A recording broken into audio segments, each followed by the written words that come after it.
You make your own history in this planet. Filipino for nothing. Maski ganito lang kami kapobre, do not with our dignity. Si Duterte is not a statesman. He behaves like a hoodlum. Tama ka.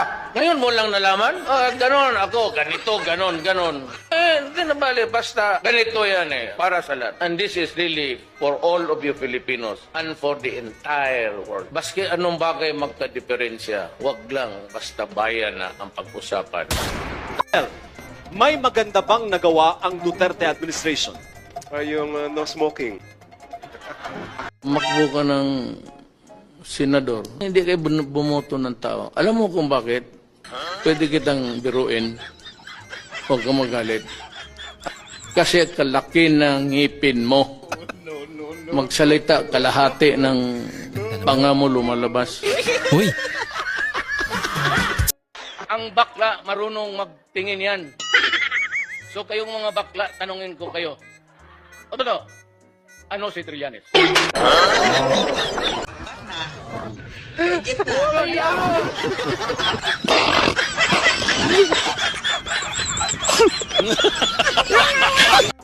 billion pa na nakahold kasi talagang hinihigpitan yon. So, pinapressure nila ako na i-release yung mga infrastructure projects for conditional release. Sabi ko, hindi pa pwedeng i-release yan. Nagpapakalinis kayo? Kung lahat pala tayo honest, o marami pala tayo sa atin ay honest, why is the Philippines often, or if not all the time, why is the Philippines always ranked as one of the most corrupt countries in the whole world? Yan, sagutin niyo ako niyan.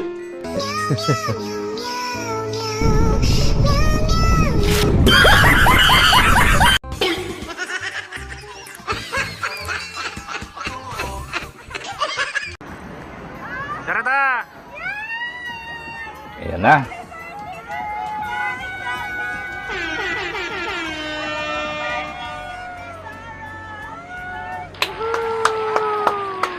Times Square yan mga guys ha. Times Square, New York.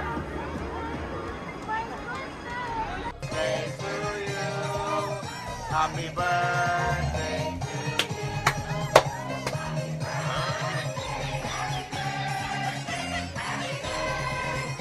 Happy birthday to you. My Puki-Uki. Yung ganda yung kasikat-sikat. O, tingnan nyo. We love you. Puki-Uki. You are so cute.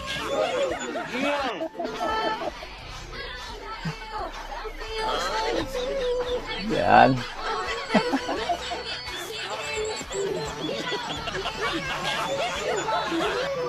Grabe kasi Kat, BP Sara. Yan na mga guys. Alright, welcome back to my channel mga guys. At ito na nga ang ating part 6 dyan sa ating Little Digong. Palakpakan tayo dyan kay Little Digong. At saka mag-greet tayo ng happy birthday mga guys. Happy birthday nga pala sa ating future president. Yan, si BP Sara po natin. Sobrang ganda. Kaya sobrang inggit na inggit po yung pong mga durubista. Lalo na yung nasa Malacanang. Shout out yan sa The Hague, yung mga kababayan natin. Naku po, ang saya ninyo. Ang sarap yung panoorin sa mga budots-budots nila. Naku po, baka pauwi na yung si Tatay Digong dyan. Sobrang dami ng naubos na yung grass nila. Dahil sa mga budots, ang ingay. Ang ingay na ng mga Pilipino dyan mga guys. Alright. Yun po, birthday po ni BP Sara, yun po mga kaganapan dyan sa The Hague. Yan, mabuhay po kayo dyan. Nandiyan po lahat sila, Marcoleta, yung mga nagsalita. Nakita niyo naman siguro kahapon yung mga nagsalita dyan. Sinabi talaga ni Marcoleta, lintik lang ang walang ganti. Ha? Marcos! Yan, patuloy po tayo dito mga guys sa ating Tatay Diggs na palaban. At saka dito sa mga random videos mga guys. No? What I'm always trying to do mga guys is I'll just let the video speak for itself. Okay, let's go.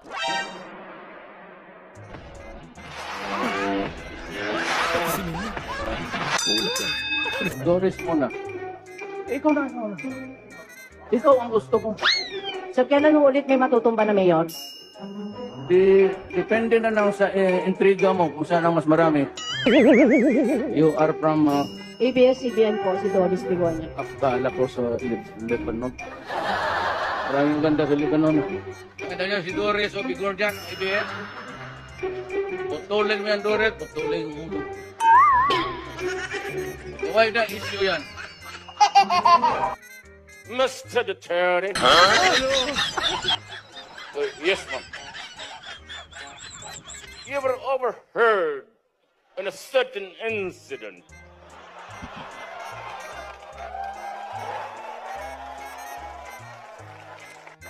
that you threatened a certain Alfredo Mendoza?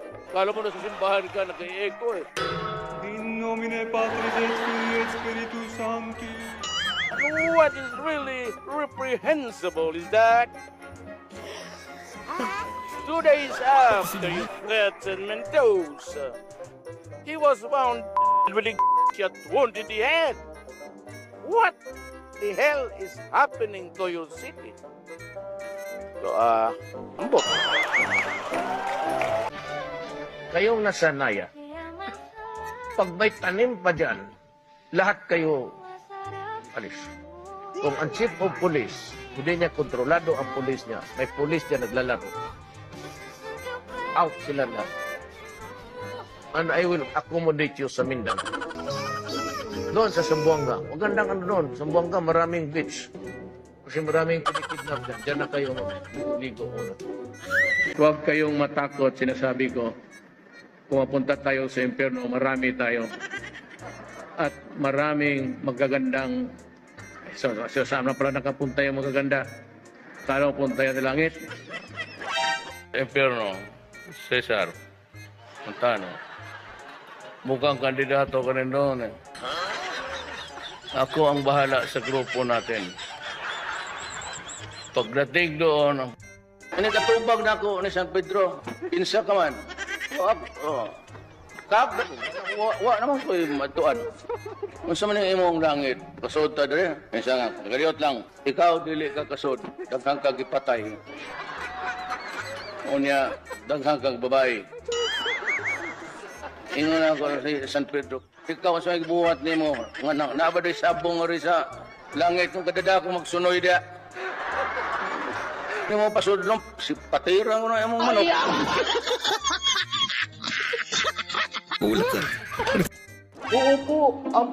buo po lahat ng kandidato. Hindi marunong maging presidente ang nakaupo. Sara, isang botanteng nagmamahal sa ating bayan at natatakot para sa ating kinabukasan. Mga kaigsuhunan ko, iniibig ko ang Pilipinas. Iniibig ko kayong mga Pilipino.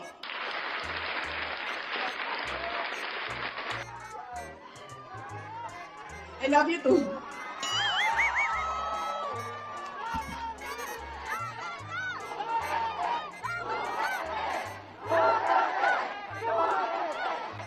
Kung maituloy ang pagbabago o tuloy-tuloy na lang tayo sa kapahamakan.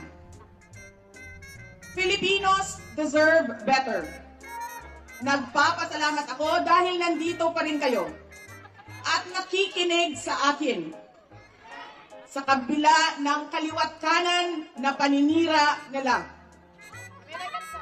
In the past months, my name and my family's name have been dragged through the mud.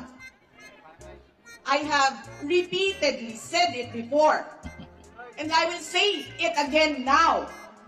I am not the problem of this country.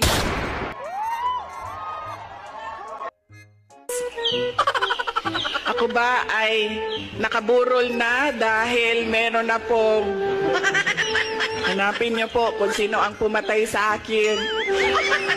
Dahil ang sanang kalag gani sa English kaluluwa, hindi na matahimik ang aking kaluluwa.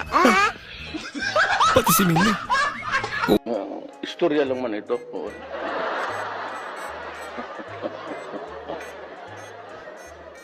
She was that lady na makita mo doon sa St. Alcen's building. If you go up, Yung babae na, I don't know if he's still around. Yung babae doon nakaupo, na may lunal dito. Kasi kung nandito pa siya, pakasalan kita ma'am pag nabiyuda ka na. Talagang crush kita. And every time that mag-akyat ako, tinitignan ko siya. Alam niya na may gusto ako sa kanya. Ang problema, hindi ko alam kung may gusto siya sa akin. Alright. So guys, yun po ang ating nakakaaliw, nakakatuwa po itong Little Digo. No? And don't forget to subscribe kayo dyan and put some comment if you want. At saka, shout out again dyan sa mga OFW dyan sa Dahig. Sa inyong mga guys, sa inyong pagsuporta, malaking bagay po yan sa akin. At ako po ay tuwa sa mga comments ninyo. Thank you for watching and again, God bless you all po.